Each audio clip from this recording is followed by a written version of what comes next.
नमस्कार। आज चाहिँ सद्गुरु सुनिरहेको थिएँ, सुनिरहेको छु। मेरो मनमा के आयो भने यो सबै गुरुहरूले भन्नुहुन्छ नि, कुनै पनि आपद विपद जीवनमा आएका समस्याहरू तिनीहरूलाई कसरी हेर्ने भन्दा प्रत्येक समस्या चाहिँ पाठको रूपमा, शिक्षाको रूपमा आएका हुन्छन्। हामीलाई जीवनमा शिक्षा देखाउनको लागि, शिक्षा दिनको लागि आएका हुन्छन् भन्नुहुन्छ। त्यो यति राम्रो कुरा हो। लडिन्छ त्यो उठेर हिँड्नको लागि सिकाउने हो। म लडेँ भनेर घुब्रुक्कै पऱ्यो भने त सकिगयो नि। त्यसैले जीवनमा आएका कठिनाइहरू सबै पाठ भएर आउँछन् भन्ने थाहा हुनु बित्तिकै जीवन ले एउटा नयाँ मोड लिन्छ, रूप लिन्छ भन्नुहुन्छ। यो भन्नको लागि कति सजिलो छ, कसलाई थाहा छैन। सबै कुरालाई हामीले सकारात्मक रूपमा पोजिटिभली हेर्नुपर्छ भनेर। कसैले हामीलाई गाली गर्यो अनि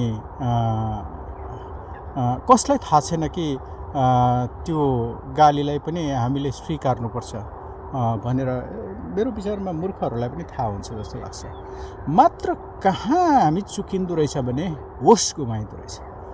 ठ्याक्क त्यसो भनेको बखतमा चाहिँ हामीले होस गुमाइदो रहेछ र हुनसक्छ 1 घन्टा 2 घन्टा पछाडि हामीलाई त्यो थाहा हुन्छ।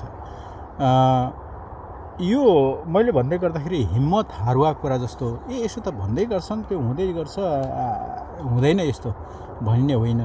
यो साधनामा लाग्दै जाँदाखेरि मलाई अलिकति केही पनि अनुभव भइरहेको छ भने त्यो होस चाहिँ बिस्तारो बिस्तारो बिस्तारो पिकअप गरिँदै लगिँदो रहेछ।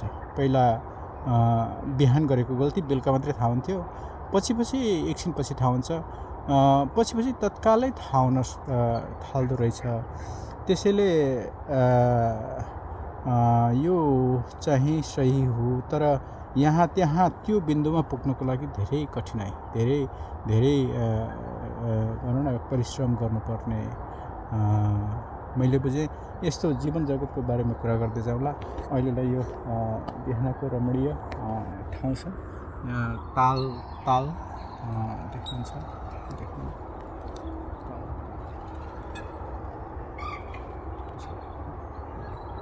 यस्तो छ यो ठाउँमा छ।